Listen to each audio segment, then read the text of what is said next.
రాష్ట్ర ప్రభుత్వం ప్రవేశపెట్టిన బడ్జెట్పై నిరసన జ్వాలలు వెల్లువెత్తుతున్నాయి. ఆదిలాబాద్లో దళిత మోర్చా ఆధ్వర్యంలో నిరసన కార్యక్రమాన్ని చేపట్టారు.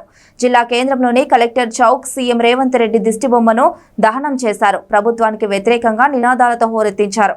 ఈ సందర్భంగా దళిత మోర్చా జిల్లా అధ్యక్షుడు సుభాష్ మాట్లాడుతూ, గత ప్రభుత్వం దళితుల అభ్యున్నతి కోసం నిధులు కేటాయిస్తే కాంగ్రెస్ ప్రభుత్వం కేవలం 33,150 కోట్లు మాత్రమే కేటాయించిందని ఆవేదన వ్యక్తం చేశారు. ఎన్నికల్లో లేనిపోని హామీలు ఇచ్చి గద్దెనెక్కిన తర్వాత సీఎం రేవంత్ రెడ్డి విస్మరిస్తున్నారని ఆరోపించారు. వెంటనే రాష్ట్ర ప్రభుత్వం దళితుల అభివృద్ధి కోసం మరిన్ని నిధులను కేటాయించాలని డిమాండ్ చేశారు. లేని పక్షంలో ఆందోళన కార్యక్రమాలను మరింత ఉధృతం చేస్తామని హెచ్చరించారు. ఈ కార్యక్రమంలో దళిత మోర్చా సంఘం నాయకులు ధరంపాల్ పాల్గొన్నారు.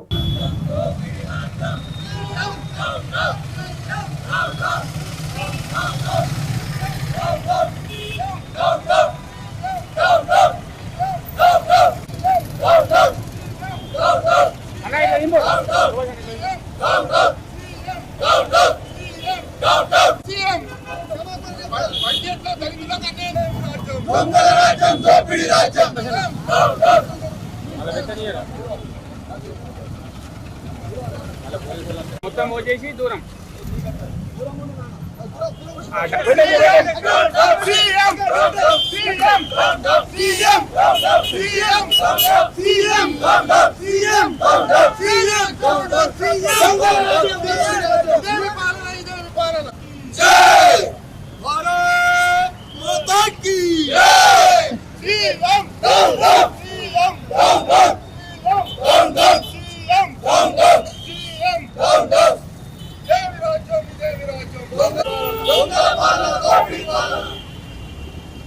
మరి రాష్ట్ర బడ్జెట్ ప్రవేశపెట్టడం అనేది జరిగింది.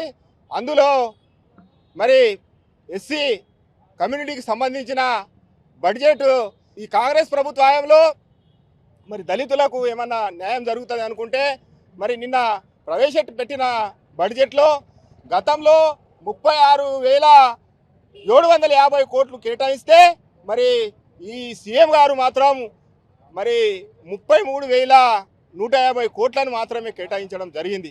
మరి తగ్గించి దళితులకు ఇవాళ బడ్జెట్ని కేటాయించడం జరిగింది. మరి రోజు రోజుకు మరి పద్దులైతే మరి పెరుగుతున్నాయి.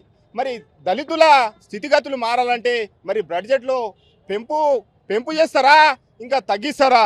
మరి ఎన్నికల సమయంలో మాత్రం దళితులకు లేనిపోని హామీలు ఇచ్చి మరి దళితులకు ఏదో చేస్తామని చెప్పిన ఈ సీఎం రేవంత్ రెడ్డి గారు మరి ఈరోజు దళితుల బడ్జెట్లో మరి 350 కోట్లు కోత వింజడం అనేది చాలా శోచనీయం. మరి దళితుల పట్ల ఈ సీఎం రేవంత్ రెడ్డి గారికి మరి కపట ప్రేమ ఉన్నదన్నట్టు దళిత సోదరులందరూ కూడా ఈ విషయాన్ని గమనించాలా.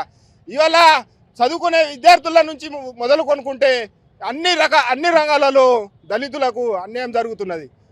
పోయిన బడ్జెట్ కంటే 36,000 కోట్ల కంటే ఇంకా పెంపు చేయాలని మేము లేని పక్షంలో దళిత మోర్చా ఆధ్వర్యంలో ప్రతి జిల్లా కేంద్రంలో మరి మండల కేంద్రాలలో కూడా ఏదైతే ఆందోళనలు ఉన్నాయో ఉధృతం చేస్తామని మా దళితులకు న్యాయం చేయాలని మేము మరి ఈ సందర్భంగా కోరుకోవడం జరుగుతున్నది.